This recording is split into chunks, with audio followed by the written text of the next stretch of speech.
It's like today's a day that is minute by minute, everything is accounted for. Doesn't Sounds matter how about fast I right. run. Sounds I'm busy every minute. sounds about right. Well, I'm glad we were able to snag you in here for a little bit. This is an interesting topic. It is quite interesting in terms of what's happening, what the OIG's priorities, and some of the cases I was looking at. It will blow your mind. But Yeah, no, we'll certainly look to dive into those. I know Jose sent some articles over that I think we're going to touch on as well. So, yeah, if you guys are ready, we'll go ahead and Yeah, punch it in let's the punch it. teeth. by all Great. means, Well, good morning, afternoon, everyone, and welcome to today's EPICompliance webinar session. I'm Raymond Walters. I'm with EPICompliance. Will be your host of today's session. Joined here by my co-host, Mr. Jose Delgado Jr. If you already don't know, he's been on quite a few episodes with us, but he has 20 plus years of experience in healthcare consulting. Currently owns a mental telehealth clinic, and happy to have his insights on here. Also joined by our special guest today, Dr. Jose Delgado, the CEO of EPICompliance. Dr. Delgado brings over 30 years of experience in healthcare consulting. He worked in across hospitals, clinics, IT companies, federal agencies, including the CMS and Department of Veteran Affairs, and also former U.S. Air Force officer. So again, we're in excellent hands today. Dr. Delgado, welcome in. thank you. And It's a pleasure to be here. yeah, no, absolutely. And yeah, so today's topics, I titled this the OIG's Warning Signs, Compliance Lessons Hidden in 2025 Settlements. And I know today we're going to sort of go through a few cases and sort of unpack, lessons learned and, what occurred and obviously for our listeners in here, what to avoid. Yeah, so most of the cases that we're going to be talking about today, these are not just accusations. These are not the beginning of the complaint. These are actual convictions and settlements. So keep that in mind, everybody. When it comes to the settlement, it usually means that they started easily 25 to 30% higher and settled and brought that and negotiated that down.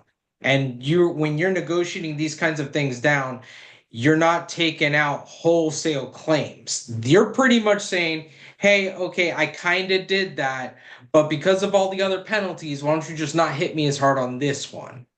Because if they hit you with the mandatory ones alone, you go bankrupt in 45 instances, no matter who you are. So, yeah, let's.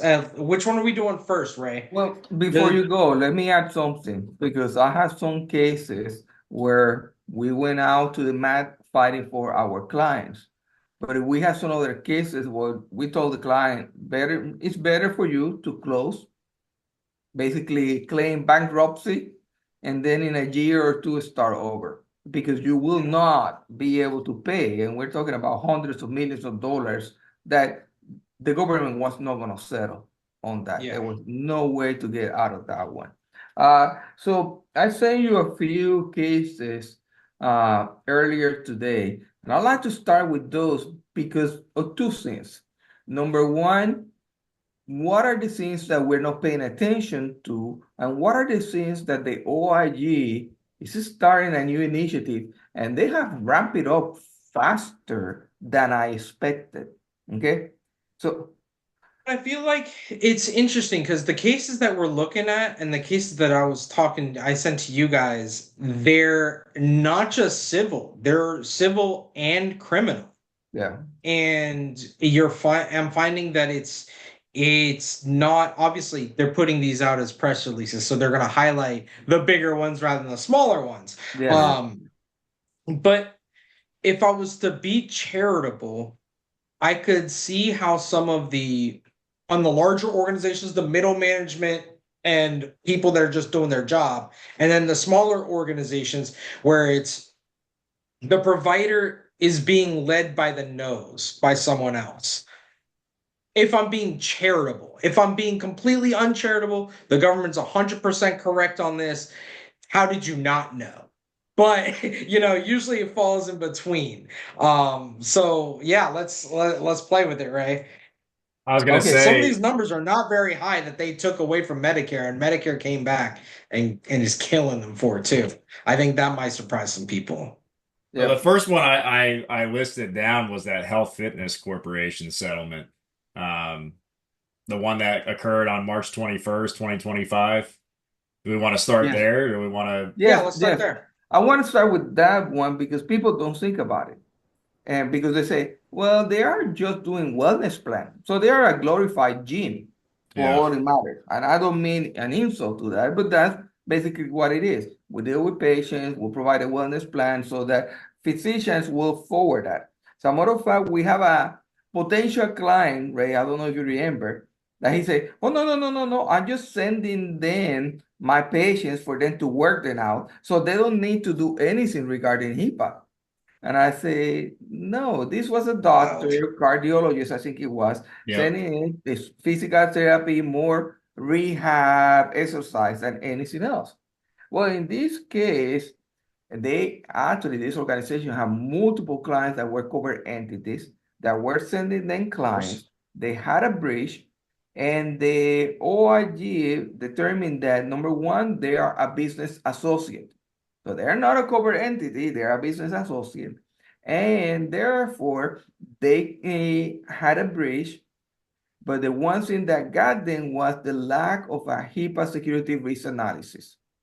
And that's Not the surprised. easy way to get them, period. Yep. Because the minute there's anything, the first document that they're going to ask, do you have your last year HIPAA security risk analysis? You don't Yep. have it, you're done. Okay, so the Yeah. case is already settled. You're guilty. So the only thing now we're going to be looking at is what else are we going to look into the menu to add into it? What How this cooperative are you going to be with this? Because you're getting bent no matter what. Exactly. So the next thing that it wasn't on this article is that not only is the business associate now liable for paying this settlement, but also the covered entities because they didn't verify that their business associate complied with the HIPAA security requirements. Now, the one other thing that I saw about this thing is that the OIG has decided to create an initiative based only on SRAs, security risk analysis, because they know this is an easy pick. So they can walk into just about any office. And if they don't have this document that you have to complete every year, immediately you're out of compliance with HIPAA security, period. For those of you that are in MACRA MIPS, there's a checkbox that says that you completed your annual security risk assessment. Well, what happened there now? Now you have committed fraud. Yeah. So that's the second check mark. Anything else they find, you may go to jail for this because they can Well, push it to the Department of Justice. at that point, it's not if, it's how long, Yes. right? Because once you've committed fraud, the PPACA allows for the OIG to just make this criminal, and it's Fed. You're going to Club Fed. Not as nice a place as Martha Stewart. All right, Nope. everybody. You're going to the rough place. It's still a white collar crime, but it's still a crime. So, Yeah. I have been finding that that's really odd.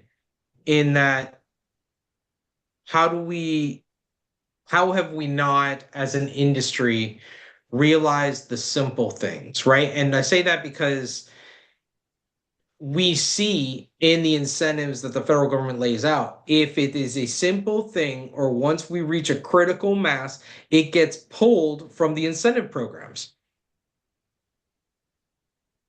Yes. So clearly it's still on there because people aren't doing it. I imagine it's because they don't want to do it, or do you think it's the reason why they're not doing it is a cost prohibition thing, or is it a ignorance thing? Is it I didn't know I was supposed to do that also for, you know what I mean? Like Okay. what do I have you the answer to honestly that. think it is? It's perception. Okay. What most healthcare professionals don't realize is that not completing an SRA, which basically means you are not in completing the requirements of HIPAA security is actually handled worse than if you were practicing without a license. So Which is a most of wild the statement to people, make. Let's hold on. Say that again. Because I don't think enough providers understand that the compliance situation really does affect their livelihood. yeah, well, let me repeat it because this is something I keep saying and people don't get it. I actually studied a couple of cases where people Mhm. were actually practicing without a license.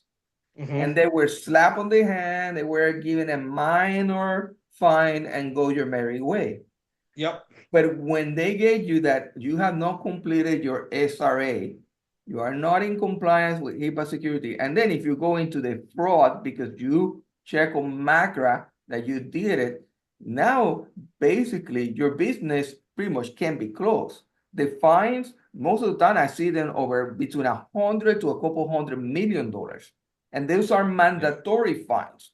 So as a Yeah. provider, I gotta look at because and again it's because they don't know that so doing the SRA is something that is required. Yeah, will you practice without a license? No. Well, is 100 times worse than practicing without a license, the implications. So it blows your mind Yeah. until you are there because again they go based on first they're not me, they're not going to get me. Mhm. Second is I take my chances instead of completing this is not the time to play anymore. And that's why I believe that one of the things that the OIG is doing is saying, we got them through this thing. Let's now take advantage of that. So they are moving quick.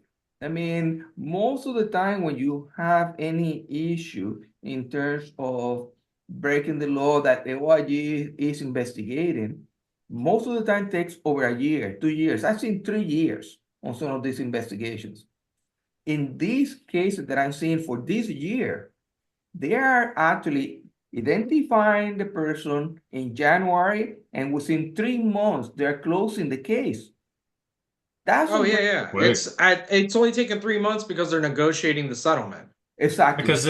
Because yeah, I mean, at the end of the day, I read in that article as well, the data breach occurred in 2018. They didn't conduct a risk analysis until 2024. Yep. I mean, that's They were Yeah. never going to find it. you're never, well, yeah, you're never getting out of that hole. That's kind of how I'm seeing it. Yeah. Um, I mean, we have clients that had a breach and they have been investigated for about 3, 4 years now, Jose, Yeah. and there's still no resolution. And I say, wow, I mean, these guys are screwed. That I Yeah, can yeah, see yeah. a couple $100 million settlement, but mm, that they They'll can end move, up on the news. There'll be a press release on them. yeah. So that this case shows a business associate that was closed within 3 months, the settlement, it basically should tell you, ding, ding, ding, ding, ding, ding, ding, get this document out of the way. And if They're you're getting on the market efficient. myths and you attest, even more Yeah. important because you are in trouble. Now, one thing that I was talking about yesterday, because is who is in trouble now? Who are the key people? Who will be the ones that will be wearing the orange? Well, of course, is the providers, the Yep. healthcare providers, plus the office man. managers. Yeah. And Whoever depending on the signs on the document for MACRA and MIPS, whoever's attesting for that, and since now it's done through the EHRs, there's no way to say it wasn't me. yeah. Well, the other thing is that now even the people that are working on the billing area will be held accountable because they say you committed fraud, you You attested, knowingly yes, participated. You're a party too. You may not have gotten any of the money, but you're a party to the fraud. exactly. And if you're getting any kind of bonus based on the income, oh boy, it keeps building What on bonus? What bonus? over. It's Yeah. not. It's gone now. Yeah. So my point is, because I want to cover quite a few of the cases and the time is limited. In this one particular case, actually, we have two cases like that that I provided you that are from this year. Is be careful of the business associates, they make Yes. sure. And two, make sure that you actually, as the regulation says, you must get assurances that your business associates are complying with HIPAA. Yeah, but that's vague. That's so vague. Because what would you consider an acceptable assurance? A handshaking of a BAA? You know what I mean? Like that's so vague. No, a handshake will not do it. The minimum will be a BAA, Business Associate Agreement, that meets the requirement of HIPAA. That would be the minimum. That's the start. You don't Yeah, but have that's not that. the assurance. Yeah, yeah, but if that's the minimum because you're passing the responsibility, you're telling somebody from the business associate, you must do this thing. For me, Mhm. that's not the minimum because yeah, I can use it in court, but I want something more. And that's why I send in a note that almost like an attestation, who's your compliance officer, you completed your SRA, your people have been trained. So at least shows that you're doing a little more. And that creates another layer of protection because very few people are doing that. I look better. So it's a point of that I can defend myself. I did due diligence. I did a little more. However, there are certain vendors that are never going to sign that. I agree. I agree, They're but that's not never an going to sign excuse. that. Your EHR company is never going to sign that. But that is not an excuse. Agree. But so then it's one of those things for me where it's like, I have personally even called EHR companies for our clients and for our own practice, and to get someone from legal doesn't happen.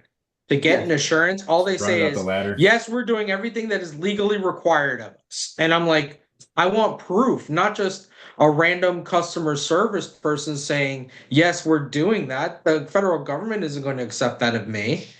And that's I you're You're never very going to true. get you're You're never very going to true. get somebody from legal or Okay. compliance. Okay. So, but that could be another webinar because I Yeah. want to cover the cases. The Yep. Yeah, important let's. thing, and Ray, you had the information I sent you, you had the website reference and all of that, so Yeah, you he's can yeah, he's share it. putting them in the chat. Yep. Yeah. So the key on this one case is be careful about your business associates. Make sure that you complete your annual HIPAA security risk analysis. Failure to complete it basically makes you a target that the OIG is looking at. And then the next one is if you are under MACRA and MIPS and you are doing attestation for that, and you say yes and you haven't done it, you are committing fraud. So fix that right away. If you don't know how, let us know. We'll help you. Okay, Jose, let's go for one of your cases. Let's go for one that I think that a lot of people could have could fall into without even knowing it. And this would be Ray, the Louisiana nurse practitioner. Got it. I'll put it in the chat. Yep. So basically, the deal for this is a 45-year-old nurse practitioner is found that she is convicted of $2 million of healthcare fraud. And the way that they caught her was between 2017 and 2019, she signed more than 1,000 orders of medically unnecessary DME, causing over $2 million of fraudulent Medicare claims and over $1 million in reimbursements. In exchange for the orders, the federal government was able to prove that the provider got kickbacks and bribes from the telehealth service companies. So we have a couple of different key words here. One, Medicare. Two, the amount of money. Three, the fact that this is pre-COVID still, everybody. So That's this one crazy. is reaching the end of 2017. You're reaching the end of statute of limitations here. They had to close this one. Yeah, but you're missing one point. And no, the big thing for me is the type of DME, knee braces, suspension sleeves, and DME for patients who had not been examined by her or another medical provider. Right. So if I was being charitable on this one, I would say that this woman probably had a family member or a friend that worked for that company, and she was going to send them the stuff anyways. But because of the frequency at which she was sending, it put a red flag, and now she's got $2 million and losing her license, obviously. If I was to be completely cynical about it and just believe what the federal government is saying, she doesn't even know who these 1,000 patients are. And the DME company got her signature, and they paid her for the signature to just send them and move on. Send them and move on. It's Every crazy. patient It shows that and the we've telehealth and can we've be seen this abused. before. We've seen this before with certain DME companies that have gotten into trouble because of the way that they market. Because they market and target patients for the products that they have. So they almost come in with a pre-diagnosis. So the provider just says, yep, check, check, check, check, check, and then move on. A la medical marijuana in California and Colorado 10 years ago. So what do you think, Dr. Delgado? Well, this is the problem part of that we haven't addressed is that number one, they were also done via telemedicine. Yes. Yep. So the nurse practitioner supposedly did the examination via telemedicine and send them this DME. Well, the regulations say you had to examine, you had to try something else before you order the DME. So she Well, was so this is what's interesting to me though, because this is such low level DME. This isn't the motorized wheelchairs. This isn't, oxygen. This is knee braces. If you're a Medicare patient, show me a Medicare patient that doesn't have a knee problem. I'll wait. You know what I mean? Like it's almost a guarantee at this point, right? So I don't know if it's so much that it was medically unnecessary as there wasn't documentation showing that she properly examined these patients right, because we've seen it before. These exams through telemedicine, they put them on the schedule. The provider sees them for 3 minutes, maybe 5 minutes, maybe, and then out the door with the script. Right? Like they tend to be 1099ers. They're contracted out, they're part-time, like they're usually not employees of the DME company, so that way there's no direct kickback issues, but they tend to be tangentially related. right, right. So going back to this thing, that nurse practitioner is done. I remember, 45 years old, gone with her career. 10 yeah. years. Done. I've read that up to 10 years. Well, the Is problem what- is that she will be now on the OIG list of Oh people yeah. that She's on the you cannot blacklist. hire. Career's So done. even She's if it untouchable. wasn't as a nurse practitioner, going to work in an office as a nurse or administration or anything like that, any business that accepts federal funds cannot hire her. Period. She's banned from federal government and federal funds in any way or fashion. Remember, that's not just Medicare and Medicaid, but technically Medicare Advantage as well. Yes. Yeah, because that's federal funds. A lot of people don't realize that because it's, oh, Jeez. this is a Humana product, or this is an Aetna product, or a Blue Cross product. If it's an Advantage product, those funds are originated from federal piggy bank, for lack of a better term. Yeah. So, I mean, that's no to tribal lands, that's no to CHIP. So you can't work for DCF, you can't work for the jails. When you start going down that list, if she still has a license, her best option is get out of the country. Yeah. If. Well, become a baker, go to Yeah, Walmart, do she's done. anything but She's done. And you're you're done in 45. healthcare. You're done. Yeah. So Because even if you look at the schools that receive federal funds are over. She cannot even teach. a lot of these nurse practitioner programs though aren't state schools. So they may be able to get away with it if it's a private institution.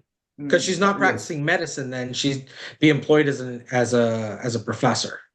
Yes. So there may be some wiggle room there, but I'm not going to go to bat for it. You know what I mean? Like find somebody. You might else as well to learn argue a that trade. Yeah. And the crazy part was 45 years old. Like that's Yeah, it's almost beginning of nurse practitioner career. Yeah. So cool. All right, Wow. Delgado, did you want to pick a next one? Yes, good. I have another one that I was looking at, and give me a second. Well, I was gonna say, go ahead, Ray. you got diligent urgent care. You listed that one. That was the New Jersey, the Yeah, urgent care in New Jersey. yeah. this was, and the sad part is that I have another case that I'm working on that is not that route, but diligent urgent care. Okay, and this is the incident two. And this Oh is yeah. something where a lot of people have problems understanding what is incident two. So incident two means that the doctor is actually saw the patient, evaluated the patient, created the treatment plan, and then somebody else is following that plan, applying or doing some of the services under that. The Usually it's a minute mid-level. they, When uh, we're talking incident two, for anybody that's not catching in the higher level verbiage that Dr. Delgado is doing, you're talking about a mid-level. Usually a yes. PA or an NP. Well, no, an incident two could be a nurse. That is, Of for course, of example, course. If you're it's like a moving med switches. check, Yeah, hey, I need you to go do a med check. All right, she's doing that incident two. The doctor saying you need to do the med check on the patient. right, right. So the problem is that the minute you have, like Jose says, a mid-level that changes outside of the parameters of the incident two, you're done. Because now she's creating a different treatment plan, different plan of action. So that is not incident two. That's a separate plan of action. So now the problem comes to that if you're doing incident two, you can build under that doctor, that provider. The minute you do something outside of that plan of action and you come up with a new plan of action, you cannot bill under that doctor anymore. Now you have to bill under your own name. So if that person is not credentialed, you cannot bill under that person. Yeah. If that person is a person that could be credentialed, you have to bill under the numbers of that person. That doctor is out of the picture. So this actually, I saw a couple of years back, it was happening quite often because they were using nurse practitioner billing under the doctor, but the nurse Yeah. practitioner, like in an urgent care, you cannot say really that much about incident two. Every case is different. It's almost like a low-level emergency room. Well, a lot of people use urgent cares as their primaries because so many ERs are using urgent cares as extenders and triage. Yeah, So I want to give a little bit of, again, let's be a little bit let's hit the charitable side and the non-charitable side. This person should know better, but this provider is also 44, yeah, beginning of his career. Not anymore. yeah, You know what I mean? Like, not anymore. yeah. It's game over. Yeah. And, Oh yeah. I and again, mean, so incident two is interesting to me, right? Because I've seen different, even lawyers argue as to the depths at which incident two applies. And right, let me give you an example. The doctor puts the patient on a specific pharmaceutical cocktail. Incident two applies when the nurse practitioner or PA refills that exact cocktail. Now, the trick is if they make any modification, do you believe incident two is gone? Or do you believe that there is a little bit of leeway of judgment for that mid level on those medications? So, what I mean by that is maybe they increase the dosage, or maybe they increase the frequency or decrease the frequency.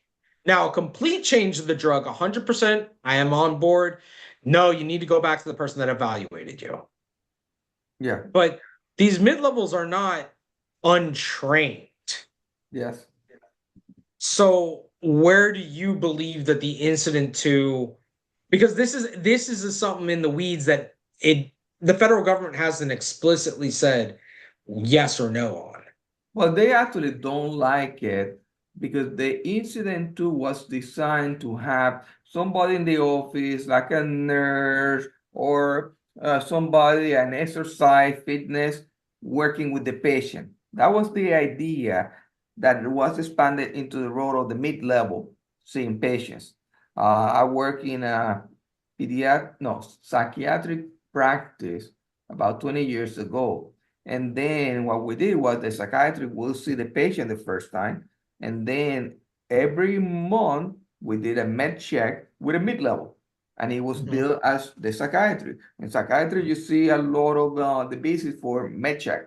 I mean, it's just, this is what we're going to be doing. So at that point in time, they adjusted the medication, and we never had any problem with that. Now, like you say, but this is a gray zone. It has not been identified, has not been brought to court that I know of, that changing the medication, as long as it's the same medication, all you're doing is changing the doses, that whether that breaks the incident too. Now, if they break the medication, say we're not going to use this medication, we're going to use this other medication, that's it. It's game over. That's different. Are they able to? I'm on board with you there, right? Like, but when we look at this incident 2 conversation, it even goes one step further than all of this logistical nightmare that is incident 2. Some of these insurances are not credentialing mid-levels. That's right. So I have to do incident 2 unless that one provider, that one MD or DO is the only one seeing those patients. Yes. Which, do you want me to be honest, or do you want me to, you know what I mean? Like we know that's what mid-levels are there for, is for the, hey, this patient's stable, handle it, let's move on. Yeah, but at the same time, you cannot break the rule. I mean, if you're going to play the game, you have to play by the rules. Agreed. Rules is, incident 2 is a follow-up to the plan of action. You change that plan of action, doesn't matter. You can't do incident 2 on an eval. You can't do it. No. The way I think about it with your example, Jose, with the pharmaceutical, changing the dosage or whatever, I mean, wouldn't you want to get it signed off by the initial doctor, before making those changes? Where I guess you have the authority to do it. So and I don't know. It seems like common sense problem that we're having, right? Yeah. So this is very easy to do when we talk about one patient, multiple providers, and all the time in the world. Yes. The second we put this in real life, where if you're a primary care office, you're seeing 30 patients a day as the MD, and then you're going to be bothered about something stupid like, hey, I need to increase Susie's Prozac. True. like, why are you bothering me with this? Send this to the mid-level. Let's move on. I got 30 patients to see today. That makes sense from that standpoint. And then if we're dealing with the real, everybody knows this. I've got notes still from yesterday that aren't done yet.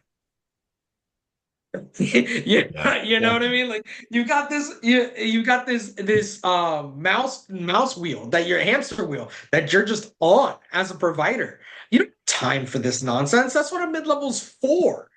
You created the rule. Let me use the bloody rule. You know what I mean? I don't know. So, but now let me throw something else. In this case, you don't have it, guys. I saw it. Well, there's 1 or 2 that I sent, but these actually I saw it, and I've seen it way too frequently.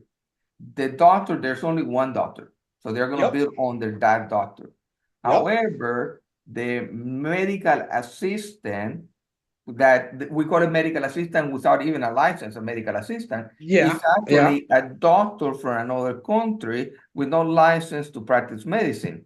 So that doctor is actually seeing the patient, writing the note, and the doctor comes in at the last minute, reviews his findings, and bill for that. That's not even incident 2.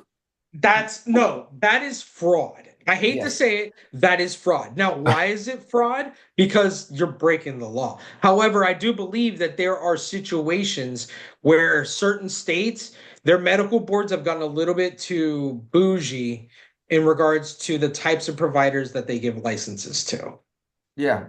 Yeah, but that's not the point. No. But that is the point, because if this is a doctor from another country, and let's just say it's an equally first world country that they have a perfectly good license in, that their medical schooling is just as good, just as long as somebody who studied here in the US, but their license says something different, so the state board says, no, you got to work as an RN for a year, or you have to be shadowed by another doctor for 3 years before you can get your medical license. Like it's a little bit excessive. But then the point that I say, and this is the point that I want to say, you say immediately fraud, but it all depends.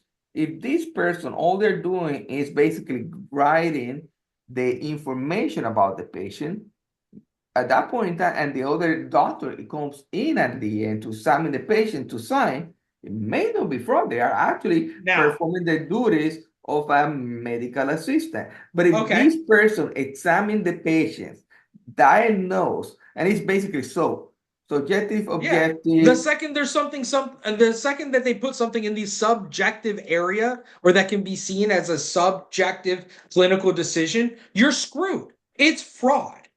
Yeah. Yeah. Can they put the weight? Can they put the blood pressure? Can they put down the meds the patients are on? Perfect. All day. But the second they put a clinical decision there because of how clear the definition of fraud is based on court cases and the regulations, you're screwed. Yeah. You may actually be seeing the patient, you may be providing the service, Yes. but it's still seen as fraud. Yeah.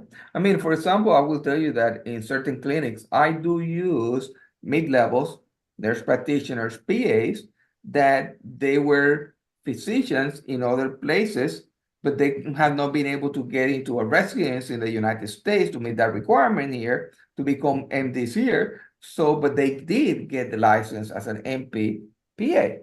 So that's Yeah. fine. They can provide care. Now, even with that, if they follow the plan of action, will be incident to. But if they are doing things on their own, we have to bill under their name as long as the plan accepts that. Because there will be times that they are actually doing everything. We have the base intention of doing the filing, the invoices based on that person's name, but the insurance will not credential them. So we're done. Let's go into mental health. Mental health counselors versus In social the state of workers. Florida. In the state of Florida, the LCSW lobby completely hosed the LMHCs. Yeah. In other states, LMHCs are massively more important and can be credentialed with everybody for everything. But here in the state of Florida, the LCSWs took over that role. Yes. What's And the the LMHC? LMHC is licensed mental health counselor. Yeah. So it's even so bad that an LCSW, a brand new, freshly minted LCSW, can supervise LMHCs for their hours, even.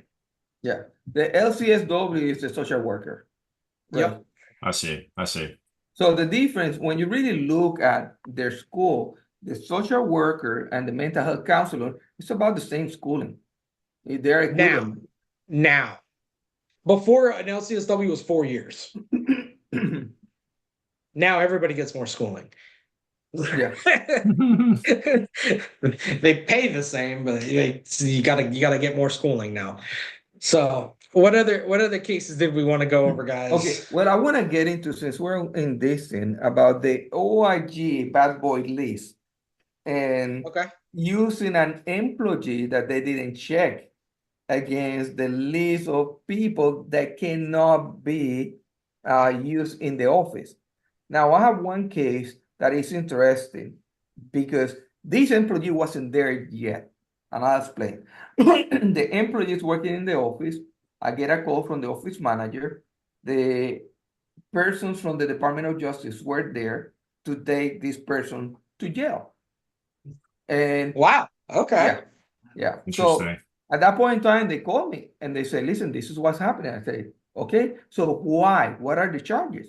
Where it was either her dad or grandfather died months, years ago, and this person kept collecting the Social Security checks. Her excuse was, well, I needed the money that this was coming in. I didn't think anything about it. They took her to jail. Now, she was out on bail not too long after that. But because we were a Medicaid provider, I told them you cannot take her back. Because, yeah, go ahead, Jose.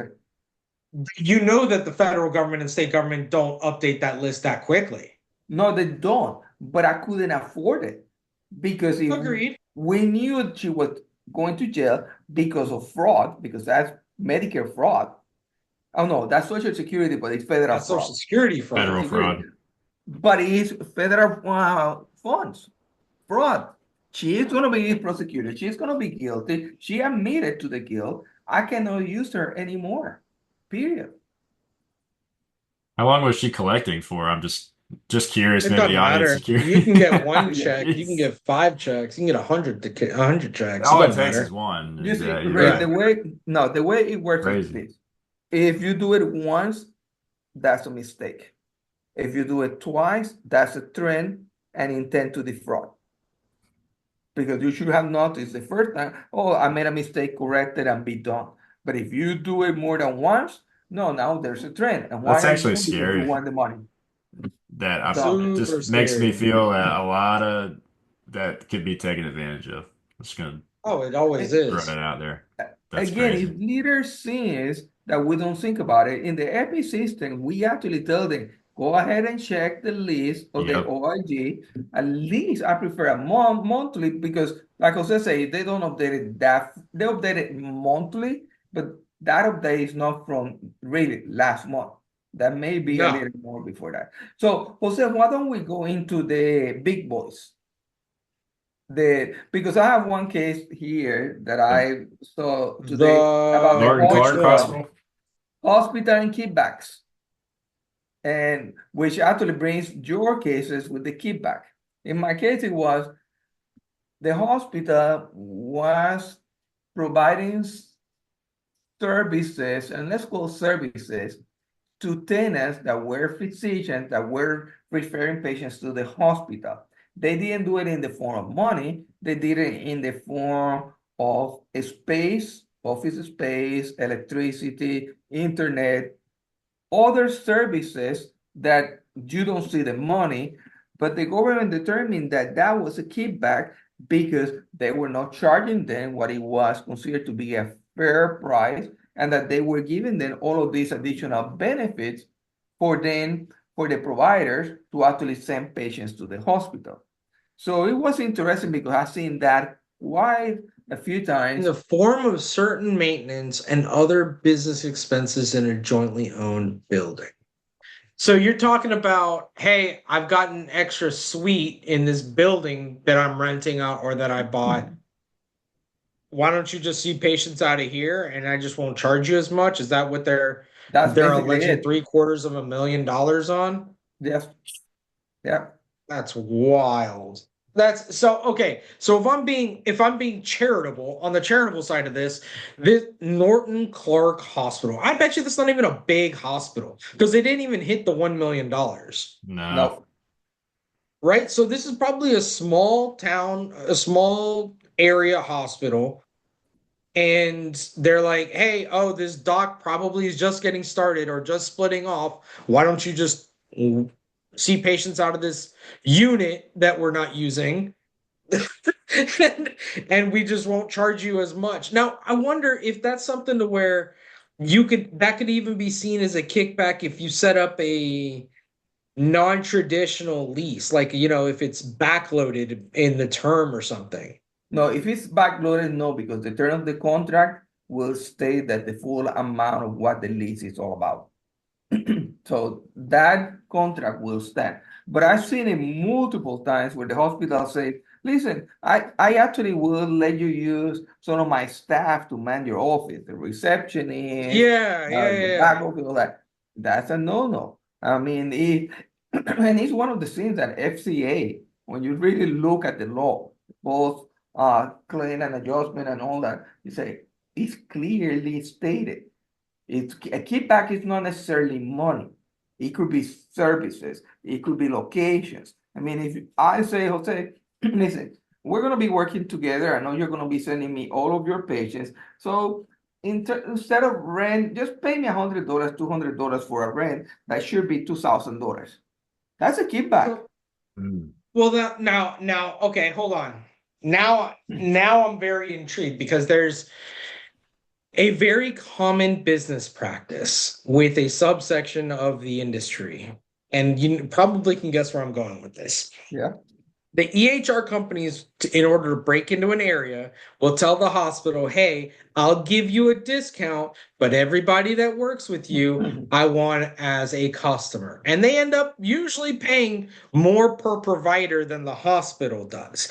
How is that not this same issue? Because they've been doing this since the PPACA and meaningful use. It depends. Oh, and this is the nonsense that always gets me. Yeah, It because depends. let's say, for Because example, that's the game. yeah, but let's say, for example, that they are part of the ACO. So as Yeah. part of the ACO, they are all buying into this thing. The hospitals, the times that I have Yeah, seen, because what the ACO, hospital does, the first version of ACOs, you had to have a hospital. yep. So, but the way they do it is they say, listen, I will put this money to do this thing as a loan, and everybody will have to pay me later, and the loan will be repaid based on the money that the ACO collects. So that's why in a lot of the ACOs, the physicians didn't see any of that money because the hospital No, they say, got I hosed. pay They had for to put the in money by year 3. yeah, well, anyway, because they say, I put all the infrastructure, you gotta pay Yeah. me back. So you owe me, give it to me. So there are ways that could be done the same thing. And there's no hospital that say, listen, you're gonna pay me rent based on how much money you're making. We're putting this in as a loan. And then at the end of the 2, 3 years, you will have been paying my full amount. So there are ways that you can phrase it. But that means is anytime you are getting something for cheap or something that, oh, look at how nice they are, Below that market could be rate. What construed. about not necessarily cheap, but like overpaying, like buying out a small practice, but that practice is referring patients or Yes, like yes. it's kind of a veiled incentive Well, for that's where Well, you referrals. have been seeing referrals from doctors. Well, I'm going to pay you a bonus. The bonus is based on you sending me this many patients to this place because I'm generating more revenue. Well, that bonus is really you're paying for the patients. So you gotta be careful about who owns what. How is the money moving? Anytime, like I say, the problem is that most people think, oh, it's just money. I'm not gonna be looking at money because I'm not gonna be doing that. Well, what if they say, I'll let you use my EKG machine and you send me patients. I'll give you the centrifuge. So, but you send me the patients and the blood. Well, that's still a kickback. So you gotta be careful. What are you getting? How are you getting? How those contracts are structured? And then, like Jose say, it all depends. I mean, if it's something, I mean, and this is gonna sound bad, but if I had to spend, let's say, $5,000 to do an investigation that is gonna get me $2,000 in terms of fines, I'm not gonna do it because there's so much more out there. Why I don't spend this $6,000? And that's why I said the HIPAA security, $50,000 per shot, Mhm. mandatory fine. Yeah. So I will go 100% HIPAA security. Let's hit this guy on this, on the compliance, any one item. There was an article I read a couple of years back where they were actually getting CEOs of the companies and say, are you complying with HIPAA security? And the standard answer was, of course I am. And then they went into the minutia. Have you done this? Have you done that? Well, I don't know. Well, you say that you were 100% compliant. One thing that you don't do on HIPAA security means you are non-compliant. One thing you don't do on HIPAA security is $50,000 fine. Now and it thanks depends to the on how many patients. PBACA, now that's criminal, not just civil. Yeah, yeah. So that's why if you really look at the states have HIPAA training for the DAs because that's a way for them to actually not only enforce but make money. And he's the Yeah. only one of program that I can tell you that has seen that they have a special training for the DAs about that. So we go back in a circle about the compliance, about the details, about you have to really know the rules and be careful about it. And Well, those and we're these going to cases, dig into this a little bit more, but I'm interested because of the fact that at the end of the day, this isn't so much a healthcare crime as it is a financial crime. We're also seeing that certain people are getting called into RICO as they're doing this. So not only is it healthcare fraud, but they're also adding RICO charges on there, yes. Can you explain which what RICO charges are Uh, for everybody? so it's racketeering, it's basically a financial crime where you're creating, for lack of a better term, a Ponzi scheme where you're moving money around in different ways and they're not necessarily legal. In healthcare, you see it where it's New York is the one case that I'm thinking of specifically that's popping up all over the news. If you've been watching daytime television, there's a specific host that has a husband that's getting into trouble for this. Theirs is healthcare fraud, but also RICO. Okay, so let And me the tell reason you. is because they're scooping up not just the provider, but they're scooping up everybody in the network. So it's 170 or 180 different defendants in this one big case, Yeah. worth about So it just almost a jacks half a up the billion dollars. whole Huh? it just jacks up everything at that point. If the whole the whole Yeah. ship's involved. Oh, Yeah. high Oh, profile case. okay, so let me tell you what RICO stands for: Racketeer, Influence, and Corrupt Organizations There you Act. go. I always Okay, remember the racketeering part. yeah, that's influence and corrupt. So, But but the it's point interesting is because definition, it it's interpretation. almost like they throw RICO in there when they can't throw Medicare fraud. Or if the Medicare fraud is a very small piece, it's almost like they throw RICO in there just to give them the extra time in jail. Yeah. Yeah, so that's why I say it's quite interesting when you really look, and there are more, like I say, it's so easy to look at all of these different cases. So we only have, or actually I only have less than 5 minutes. Yeah. So I'm gonna recap basically what I look into that I say is interesting. Number one was the first case about business associates non-compliant, business associates that you don't think are business associates because all they're doing is wellness, that didn't follow HIPAA, and that the OIG is prosecuting these cases because they actually got them immediately on their failure to conduct an SRA.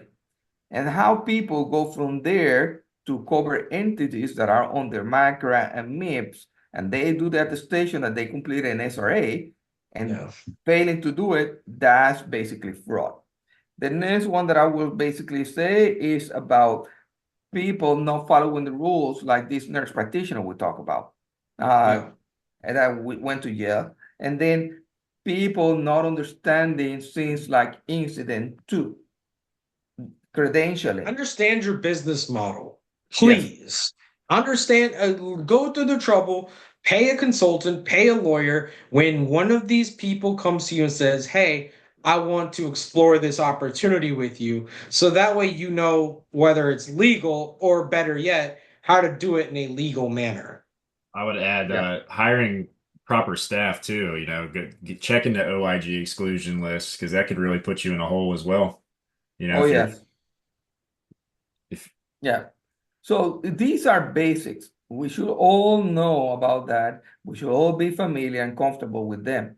So, and again, there's more because when we really look into it, is there's so many little details and everything has to be documented. I have cases where I say, okay, the intent was not to defraud the law based on this, and this, and I've been able to use that to protect the clients.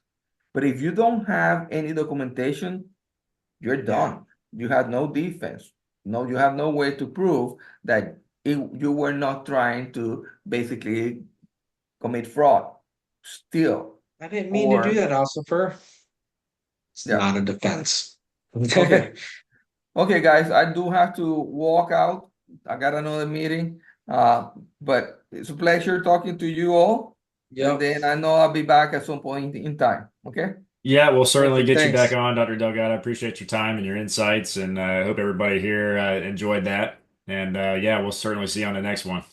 Okay. Take care. Bye. Bye. So, Jose, you still there? Yep. Yep. I'm still here. I was gonna say just quick housekeeping. We are going to be talking about. I'm going to post the article in here, Jose, but we're going to talk about the Walgreens. Yeah. you want that one's one that we can dive into give us a quite little a bit because quick of how. anecdote on that situation, and we'll, like I said, it's on the docket for next Tuesday, so I'm looking forward to Yeah, anybody in the pounding healthcare on it. industry that's noticed any recent difficulties in the last year and a half with working with Walgreens and their pharmacy specifically to get certain meds for their patients, this is why. They knew this was coming down the pipe.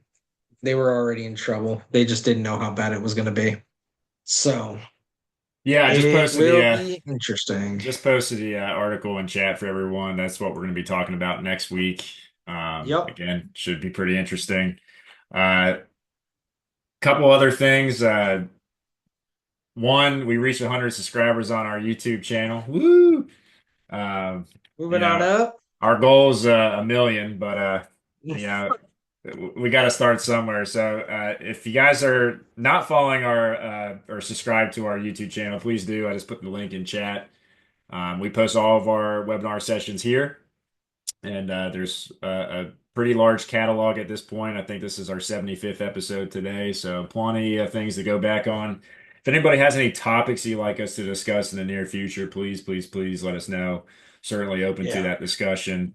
And then last but not least, Jose, I think I mentioned this to you earlier, but we are on Spotify now, on the You did mention that podcast. to me. We're also hooked into Apple, so we're still in the midst of updating and getting all the videos up on our Spotify and Apple, but there's about half of them done so far. So I don't know if anybody has Spotify or Apple and you're bored and you're on the car ride to work and you want to tap or on a something, run or a hike or something, throw or it on. you're fishing and you need something to listen to. Yep.